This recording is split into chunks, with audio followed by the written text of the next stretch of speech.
Bem, minha gente, nós, da mesma forma que fizemos um seminário sobre a economia, que reunimos especialistas, pessoas que estão estudando a conjuntura, produzindo, que nos disponibilizaram textos e visão sobre esse momento. Foi uma discussão muito interessante, que ela segue nesse momento com a equipe no programa de governo, dando sequência ao trabalho. Nós hoje estamos reunindo pessoas que estudam, que militam na área do setor de energia no Brasil. Recebemos logo de início documentos oficiais, assim, produzidos pelo ACN Brasil, que disponibilizado para todas as candidaturas, com sugestões para o programa de governo. A Abracel também nos ofereceu um conjunto de sugestões sobre o programa de governo, e o Fórum das Associações do Setor Elétrico, FASE, que acaba de fazer uma reunião esta semana no Rio de Janeiro, de avaliação do atual momento, nos passou um documento diagnóstico de algumas propostas para o nosso programa. E o debate iniciou com uma provocação desse acúmulo já dessas entidades, que deve seguir tão logo a gente termine aqui. E os relatos são relatos preocupantes, né? Relatos que exigem um foco nosso muito grande nessa questão, para ver não só questões de longo prazo, mas questões de médio e questões de curto prazo mesmo, para o enfrentamento dessa questão.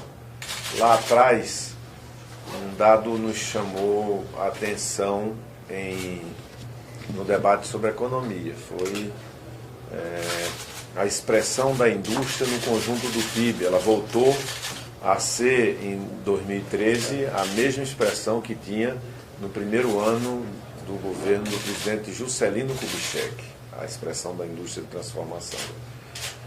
Simboliza muito o que está acontecendo com a economia brasileira, além das questões conjunturais.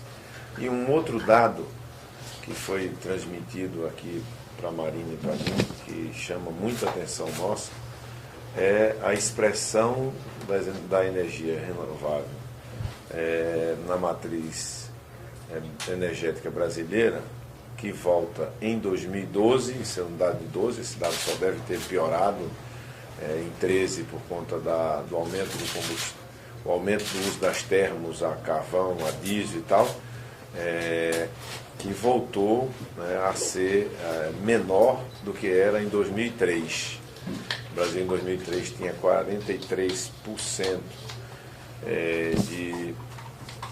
43,9%, portanto quase 44% da matriz energética vindo de energias renováveis, chegou a 47,3% quando ele assinou, inclusive quando em Copenhague assumimos compromissos de redução, e aí de lá para cá fomos caindo e chegamos em 12 a 43,1%. Então esse é um sinal, né, do quanto houve retrocesso, da necessidade de enfrentarmos não só uma dificuldade de curto prazo, que é real, né, e vocês estão acompanhando, né, essa questão do quanto o governo tomou emprestado na conta do consumidor, né, sem consultar o consumidor, já fez a dívida em nome de milhões de brasileiros que nem sabem que estão endividados, né, como o governo endividou as distribuidoras para que essa dívida seja paga pelos consumidores. De certa forma,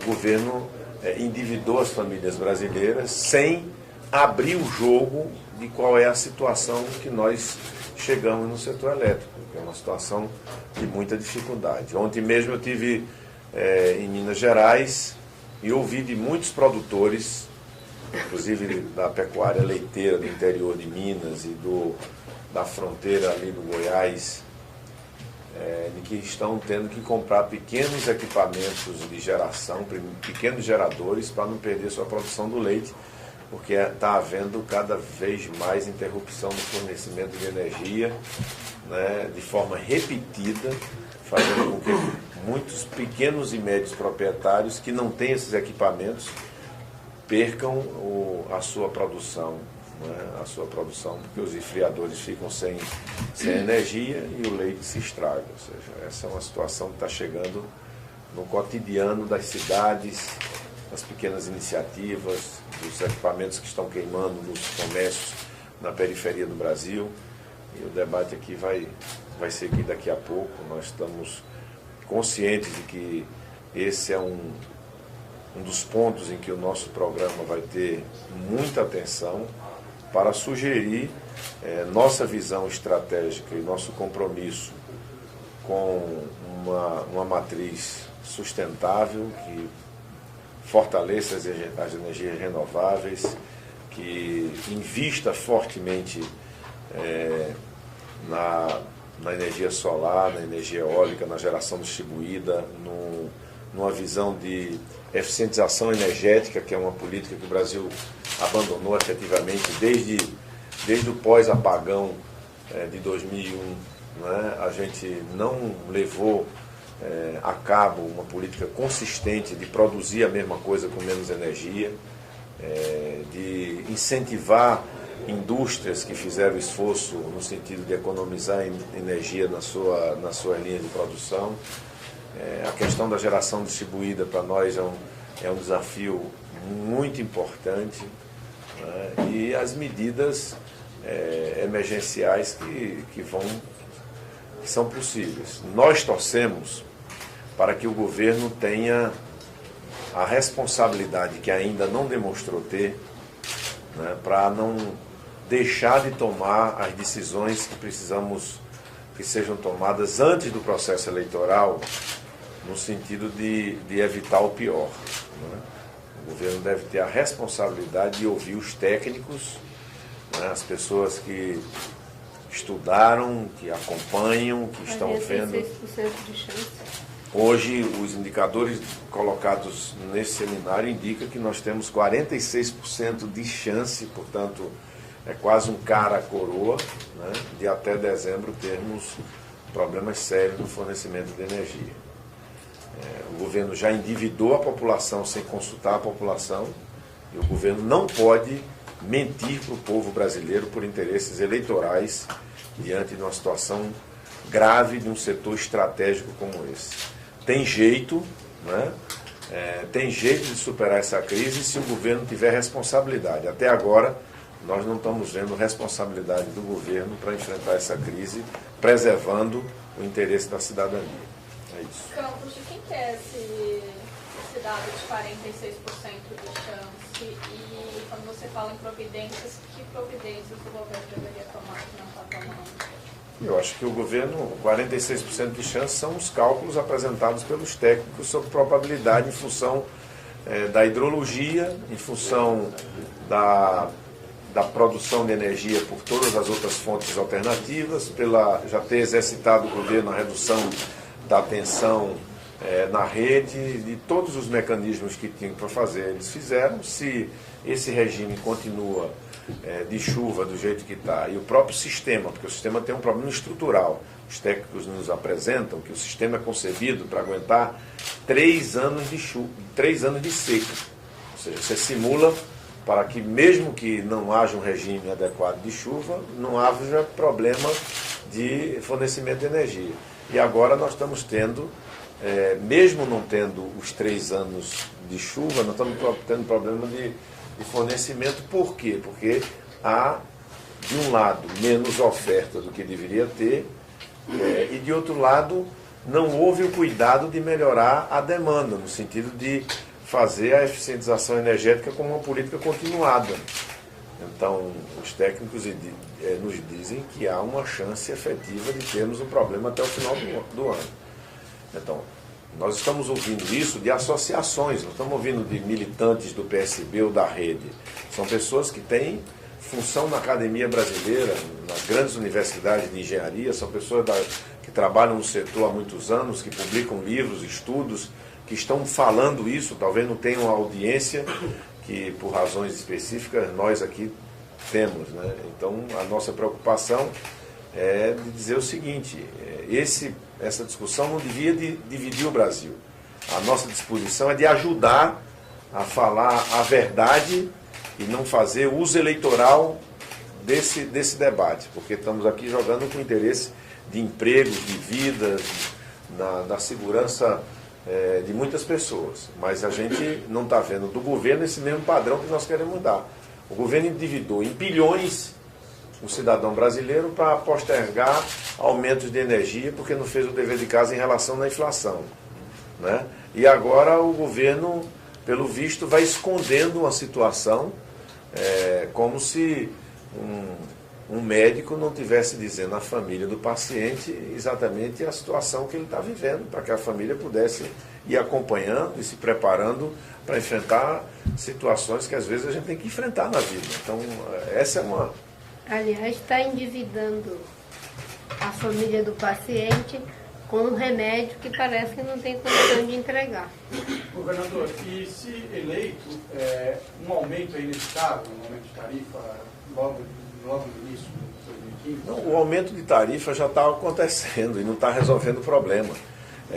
O governo fez um movimento para baixar a energia e tem muitos estados nesse momento com reajuste de tarifa de 18%, de 14%. O aumento já está vindo. A posição pendular do governo nessa matéria se repete, né? O governo prometeu ao Brasil que ia baixar a energia está disparando. A questão é de fornecimento de energia, a questão é de produção de energia, a questão é da concepção do modelo. Nós vamos precisar gerar mais energia, e nós queremos gerar de uma matriz limpa, diferente do que está acontecendo. Nós queremos gerar de forma distribuída, nós queremos também, de outro lado, apontar que é possível fazer as mesmas coisas com menos energia, o que está acontecendo no mundo inteiro. São 2 movimentos para ajustar o mercado, a demanda e a oferta de energia. Governador, então, só para eu entender, o receio do senhor é que o governo empurra esse problema para depois de outubro, para garantir a reeleição da presidente Dilma. E se o senhor me permite entrar num outro assunto, o fato de que o senhor defenderia a meta de inflação de 3% e que tem sido foi criticado indiretamente pela presidenta e por pessoas do governo, de que uma meta de inflação nesse nível causaria um prejuízo social muito grande em termos de emprego. Queria saber o que o senhor acha dessa avaliação e se o senhor realmente defende essa meta de inflação de 3% ao ano.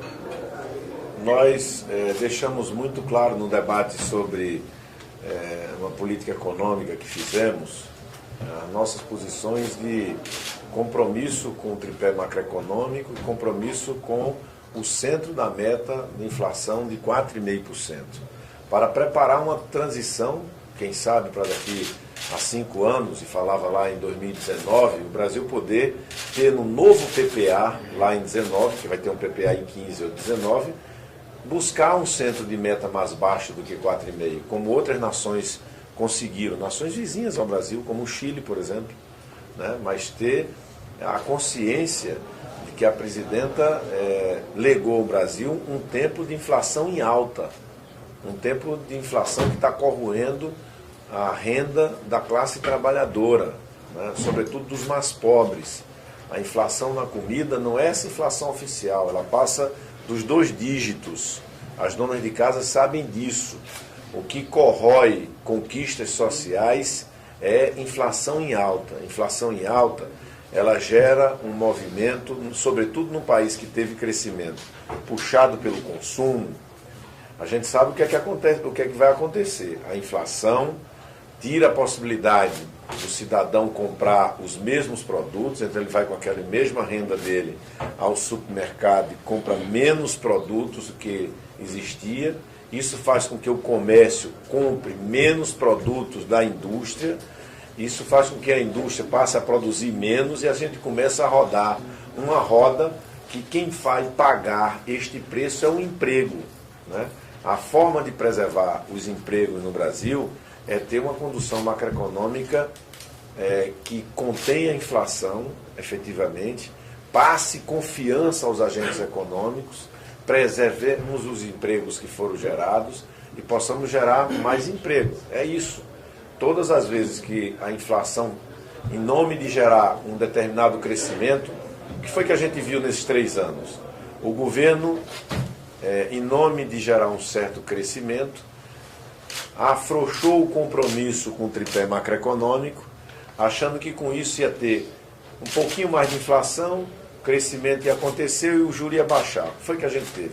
3 anos do menor crescimento econômico que esse país já teve, desemprego na indústria, ou seja, os empregos de qualidade de maior qualidade começaram a cair, a inflação foi para cima, teve que ser contido nos preços administrados, está aí o problemaço na Petrobras, no setor do etanol e tudo mais, os preços retidos, né, camufladamente retidos, né, dessa debate com uma sociedade, e os juros, com o maior juro real do planeta, no planeta de países do tamanho do Brasil. É essa situação. E essa situação que precisa ser superada efetivamente. É só para vocês se apresentarem para eles. Falar nome. Tá, eu tenho uma pergunta final sobre o tema, é Marcília da Carta Capital. Para mudar essa matriz energética, com certeza vai acarretar gastos e investimentos. De onde o senhor pensa em tirar ou como manejar esse orçamento para ter essa mudança? Eu acho que nós temos que fazer mais leilões, né, de energia renováveis, nós temos que ter uma série de projetos que estão feitos, inclusive de PCH, de parques eólicos, de gente que quer investir em energia solar. Você não pode imaginar que seja correto que o plano decenal do setor elétrico no Brasil não considere a fonte solar. A gente vai para países como a Alemanha, você vai na China, você tem um país que tem toda essa irradiação solar que nos permite ter uma agricultura tropical como nós temos e a gente jogar fora totalmente esse potencial. Ou seja, a possibilidade de empresas no Brasil, de residências no Brasil, ter a sua própria geração solar, né, financiada pelo governo, como se chegou a falar que iria ter no Minha Casa Minha Vida geração de energia solar e não conseguimos efetivar essa questão. Então, eu acho que a gente, num clima, uma governança macroeconômica responsável, marcos bem consistentes nesse setor, né, porque esse setor foi afetado por mudanças que ocorreram no passado recente. E um setor como esse, que os investimentos são para 20, 30 anos, as pessoas precisam sentir segurança jurídica, segurança efetiva na condução do país. Se você retoma a confiança, se você faz uma aposta, claro, em energia renovável, em eficientização energética, a gente vai fazer com menos dinheiro do que a União está tendo que usar hoje. A União jogou cerca de 18 bilhões o ano passado para compensar exatamente as distribuidoras de energia. Desses 18 bilhões, 8 bilhões foi nosso, da cidadania brasileira, dos contribuintes brasileiros, e 10 bilhões nossos de novo, porque é o empréstimo que ele tomou para o povo pagar em 2013. Agora a conta é maior. A conta para este ano está na casa dos 25 bilhões. Né? Então o governo vai ter que botar mais 10 bilhões de um dinheiro que perdido, não é nem investimento, perdendo. E vai tomar mais 15 bilhões que ninguém sabe, nem a sociedade não sabe, a dona de casa não sabe, que está, em 2 anos, tomaram emprestado em nome dela 18 bilhões de reais somente.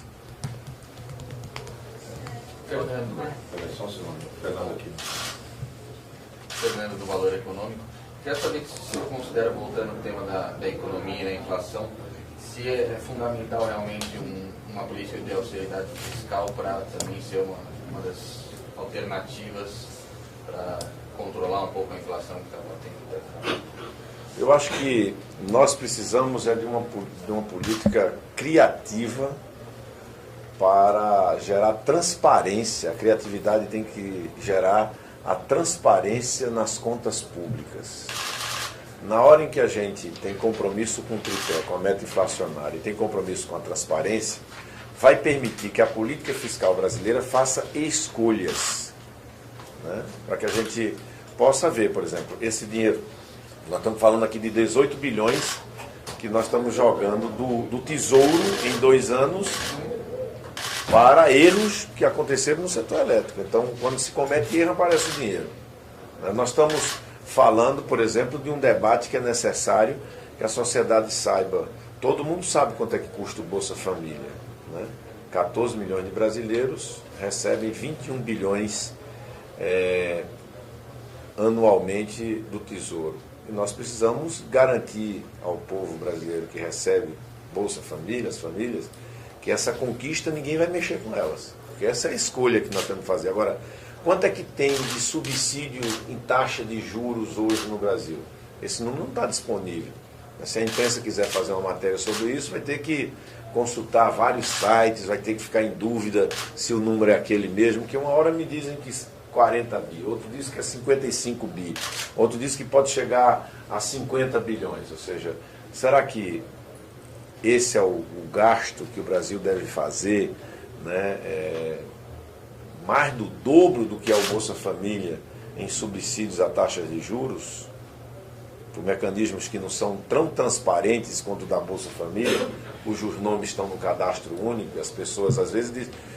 Então, eu acho que o fundamental é que o tripé seja mantido e que haja coerência entre a política monetária e a política fiscal. E a política fiscal precisa da transparência para que a sociedade acompanhe as escolhas que o governo vai fazer, né? Da onde é que nós vamos tirar, né, para botar na educação, para botar na melhoria da saúde, para botar na qualificação dos jovens, para ajudar o Brasil a chegar no centro da meta. Esse aqui é o... Só ainda nesse tema de economia, ontem a presidente Dilma Rousseff no encontro... Gustavo Uribe da Folha. Ontem no encontro com a Dilma Rousseff, no encontro com empresários, ela disse que essa proposta de reduzir para 3% o centro da meta de inflação vai obrigar um governo, um eventual governo, a reduzir pela metade os programas sociais e vai prejudicar o Minha Casa Minha Vida. O senhor tem algum plano B ou acha que essa análise é coerente ou não? Isso é um discurso político de baixa qualidade, que demonstra desespero eleitoral, porque a nosso compromisso, e nós falamos com toda clareza, é exatamente uma meta de inflação de 4,5%. A meta que ela mesma se propôs a cumprir e não cumpriu. E não cumpriu porque teve uma condução completamente equivocada da macroeconomia brasileira, né? Chegando ao primarismo de imaginar que ia esconder do Brasil que não tinha compromissos com o tripé macroeconômico. E jogou o país na incerteza, a inflação disparou, aí ela teve que conter o estouro do teto máximo com a contenção das tarifas, dos preços administrados. E o nosso compromisso é fazer o Minha Casa Minha Vida de melhor qualidade, com mais oferta para 0 a 3 salários mínimos, pois a oferta hoje que se faz a metade da demanda, a proporção, porque tem 80% do déficit é de 0 a 1, 0 a 3, e ela só consegue fazer oferta de tudo no Minha Casa em 40%. E que a gente não vai mexer em conquistas sociais absolutamente. Isso é um terrorismo eleitoral de baixa qualidade, né? O debate que nós precisamos fazer é que a presidenta legou ao país o mais baixo crescimento econômico brasileiro. A retomada da inflação nos alimentos, tocando a renda dos trabalhadores, né? E agora o que nós precisamos, e nesse instante estamos preocupados em fazer, é um debate qualificado, né? Como estamos procurando fazer aqui no setor elétrico. Aliás, um setor que ela toma conta há 12 anos dele no Brasil e que vive o seu pior momento nos últimos 40 anos, né? Nós estamos aí com um problema na Petrobras jamais visto, um problema no setor elétrico, no setor de etanol, de agroenergia, como foi relatado há pouco naquela sala. Nós temos 384 usinas, das quais 40, nos últimos 4 safras, 40 usinas deixaram de funcionar. já anunciaram que vão parar suas atividades mais 12, 37 em recuperação judicial. 200 delas podendo fornecer energia a um país que está com problema de energia e não conseguem se entender com o governo para fornecer energia. Né? A gente tendo hoje uma situação de bilhões de reais do Tesouro saindo para tapar buraco das empresas de distribuição de energia. O povo sendo endividado sem saber de bilhões de reais. Isso não é uma coisa assim, isso não é simples. Isso é algo de uma grande gravidade. Né? Isso aí é uma fraude que estão fazendo com o povo brasileiro. Isso é uma fraude. Você falou no pior momento da história, pior que o governo Frederico, não teve apagão? Sim, porque você tinha problema na energia, no apagão, mas não tinha esse problema no etanol, não tinha esse problema na Petrobras, você não tinha as circunstâncias ali, é que você não tinha também o conjunto de termoelétricas que você tem hoje. Né? Que você tem hoje. Se a gente não tivesse o colchão que foi gerado, né? Primeiro, a interligação dos sistemas, que foi feita a partir daquele erro que foi cometido. Né? Você não tinha retaguarda em backup desse conjunto de termoelétricas. A situação hoje seria... Né? Mas você também não tinha um investimento, um programa de investimento em etanol, você também não tinha uma Petrobras tão fortalecida e na época da KHC que você tem hoje. Então, não estou defendendo, né, o que houve, na verdade, hoje é o sujo falando do mal lavado, tá certo? Sujo falando do mal lavado. Né? A crítica que o PSDB faz ao PT é a mesma crítica que o PT fazia em 2001, é a mesma crítica. Então vamos falar francamente. Erraram os dois. Faltou planejamento e está faltando transparência. Faltou lá atrás e está faltando agora. E essa crise é mais grave. É mais grave. Ela é mais grave porque ela está tocando um conjunto do sistema. E ela tem uma bomba relógio que as pessoas não sabem. As pessoas não sabem que tomaram 18 bilhões emprestados para elas pagarem. As pessoas não sabem que tem um problema nos combustíveis do tamanho que tem hoje. O Brasil ouviu falar do pré-sal, do pré-sal, do pré-sal. O povo brasileiro não sabe que o ano passado nós importamos 20 bilhões em derivados de petróleo. Esse é que é o problema. E quem conduz essa política há 12 anos no país? Quem conduz? Sua Excelência, a Presidenta da República.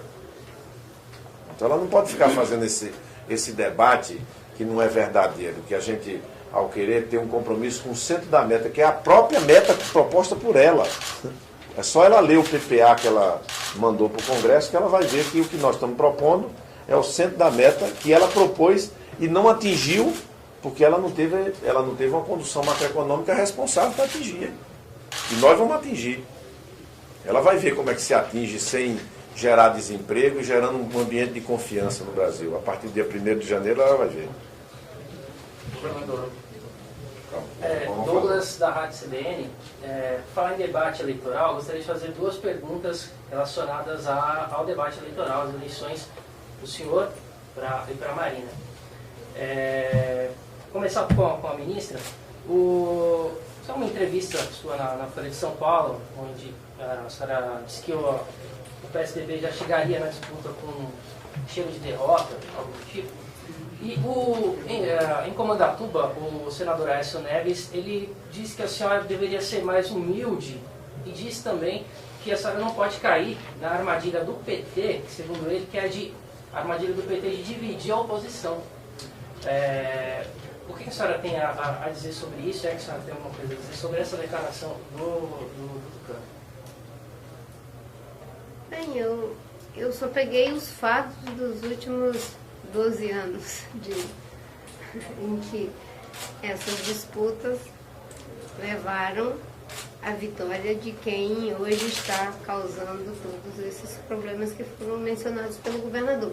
Agora, quanto à humildade, Se essa humildade tivesse se presentificado, não no discurso, mas na prática, em Comandatuba, tentando transformar as outras candidaturas em linha auxiliar da sua candidatura, como se já estivesse no primeiro turno, com certeza não seria necessário a gente estar fazendo esse debate sobre humildade.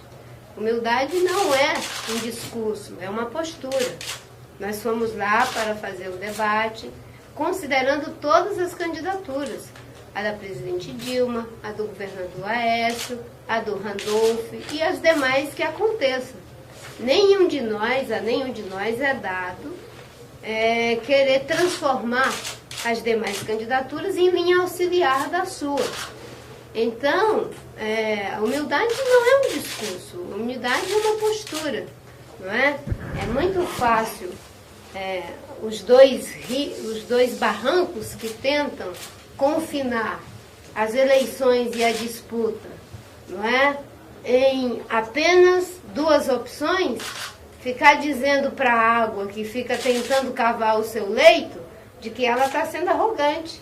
Arrogante é as margens que tentam nos barrar de caminhar na nossa jornada. Nós estamos humildemente cavando o nosso caminho com os meios poucos que temos. E até já dissemos isso, o PSDB e o PT são forças tão poderosas que eles até já têm o direito de ganhar, me parece.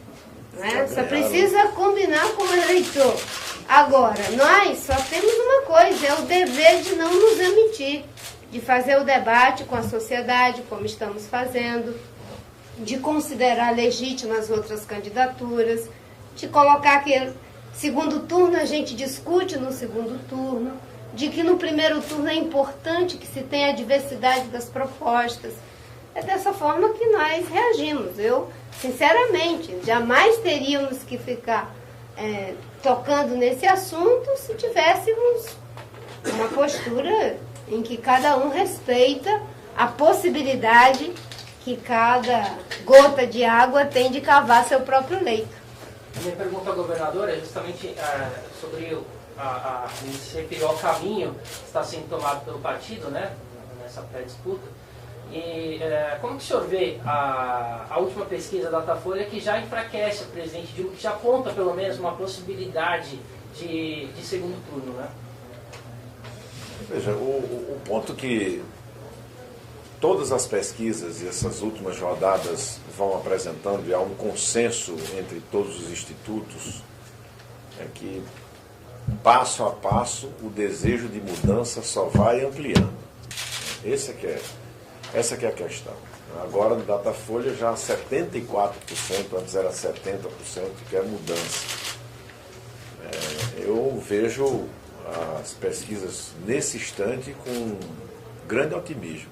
Porque se 25% da população diz que nos conhece, né, a gente já chega em simulações em 11%, em 14%, eu faço uma regra de 3 bem rápida, né, e vejo quando 100%, né, conhecer. E esse é um segredo que nós vamos conseguir contar para muita gente, né, que eu e Marina estamos juntos, que temos um programa de governo, a gente vai conseguir contar às pessoas, para que no dia 5 de outubro as pessoas saibam que existe essa opção. Então estou completamente confiante, eu nunca tive dúvida que essa eleição é uma eleição em 2 turnos, essa é uma eleição que está completamente em aberta, as pessoas podem ler está em aberta, e nós estamos confiantes de que vamos poder efetivamente participar do segundo turno das eleições. Fazer isso com muita calma, com muita tranquilidade. Não, é que eu acho que 2010 nos ensinou uma coisa muito interessante, né, de que essa tentativa de confinar o cidadão ao lugar de espectador do processo político não funciona. Cada vez mais o cidadão, o eleitor, ele quer ser protagonista.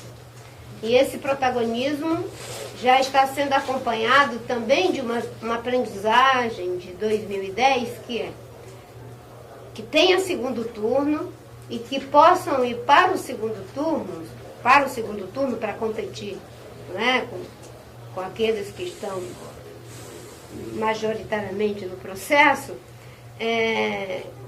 uma candidatura que seja ascendente, né? E não uma candidatura que seja descendente, porque o eleitor começa a fazer esse cálculo. O que pode, de fato, ser algo que, uma vez estando no segundo turno, tem a possibilidade de ganhar. Né? Essa é uma sabedoria que eu sinto que as pessoas me falam muito, né? De que se tivesse surgido nas pesquisas antes a ideia dos 20%, de que não teriam dúvida de que teriam colocado no segundo turno. E eu vejo isso cada vez mais. As pessoas querem uma candidatura que tenha a condição de, em indo para o segundo turno, poder alavancar esse protagonismo da sociedade. A sociedade quer ser autora da vitória de quem vai ganhar as eleições. Não serão os partidos, não serão as máquinas, não vai ser o marketing, vai ser o protagonismo da sociedade. Peraí, nós vamos encerrar. Última pergunta, nós vamos encerrar, que nós temos que voltar para a nossa querida. Não tem que voltar para estudar, viu, minha gente? Senão a gente... Só uma Eu queria pergunta. fazer uma pergunta para a Marina e para o Campos. Campos, o candidato do senhor, o afiliado do senhor lá em Pernambuco, que é o Paulo Câmara, disse que seria uma injustiça, numa entrevista que eu fiz com ele, uma injustiça ele fazer críticas ao presidente Lula na campanha dele. Isso é uma postura, uma orientação do partido de não fazer críticas abertas ao presidente Lula. E para a Marina, eu gostaria de saber, a gente já está aí há menos de um mês de uma campanha que vai ser dura e que vocês ainda não escolheram os candidatos nos principais estados, como São Paulo, Rio de Janeiro, Minas Gerais. Isso não pode atrasar a candidatura de vocês? E por que o partido está demorando tanto em definir um nome nesses estados que tem divergências entre Rede e PSB? No Rio de Janeiro nós já temos candidato. É o Miro, já está fechado, é o Miro Teixeira. Minas Gerais e São Paulo. Em São Paulo nós já temos a definição de candidatura própria de São Paulo e não temos problema de candidatura, porque a Rede está oferecendo uma possibilidade, o PPS está oferecendo uma possibilidade e o PSB uma possibilidade. E nós estamos fazendo o debate. E já temos 14 estados em que temos as candidaturas dessa coligação definido. E até o final de junho vamos resolver os demais processos. Um processo político não é por decreto, nem da parte do presidente do PSB, e queremos dialogar com os outros partidos que estão compondo essa nossa aliança. Quem tem prazo não tem pressa. Tem prazo, né? Tem que usar o prazo para fazer um debate bem tranquilo. Mas veja, quando o Paulo fala sobre isso, eu não sei exatamente como foi a pergunta, nem li a matéria, não tive essa oportunidade, mas eu acho que ele lá vai fazer o debate com o candidato adversário dele, que é o senador Armando Monteiro. Então, ele está correto na medida em que, muitas vezes, o candidato que se opõe a ele, em vez de fazer o debate, tenta falar dos apoios, e ele quer discutir Pernambuco do futuro, que ele quer construir, qual é o programa dele para a segurança, para a saúde, para a educação. Foi assim que nós ganhamos as eleições de 2006, foi assim que nós ganhamos em 2010, foi assim que o Geraldo ganhou a eleição em 2012. Foi fugindo da rinha política tradicional, do libelo acusatório, da discussão de pessoas e de personalidades para discutir a agenda do povo. Então ele está certo em fazer o debate sobre a agenda do povo, né, sobre a agenda concreta do Estado, os desafios sociais que o Estado tem, a recomposição da base da agricultura familiar depois de 3 anos da maior seca que nós tivemos nos últimos 80 anos, a questão da mobilidade das grandes cidades. Eu acho que ele está correto, né? E ele, como é uma pessoa que tem uma formação técnica, uma formação de fazer as coisas, ele tem muito mais encanto para fazer o debate sobre a solução dos problemas do que um debate sobre o velho debate político que não interessa as pessoas. O senhor também pretende poupar o Lula? Não. O senhor pretende poupar o Lula? Não. Só uma coisa, só sobre a plataforma. Quando o senhor acha que vai se tornar conhecido? Porque o senhor já está um mês rodando o Brasil, né? Quando o senhor acha que vai chegar esse... Não, é porque tem 40% do eleitorado que não conhece nada. Eu tenho a impressão de que até a data da eleição, acho que nós vamos conseguir esse intento, né? Você não imagina que em 30 dias um país que tem 200 milhões de pessoas, sem ainda a cobertura da pré-campanha pelas televisões abertas, coisa que só vai acontecer depois das convenções, sem o início do horário eleitoral, sem os debates na televisão, nos blogs e tal, ainda se iniciar, né? Você não iniciou ainda a fase de maior divulgação. Agora, entre os que já tomaram conhecimento, a própria Datafolha faz o recorte e vê que a gente se posiciona em primeiro lugar. Você veja que entre a juventude o nosso crescimento é contínuo em todos os levantamentos.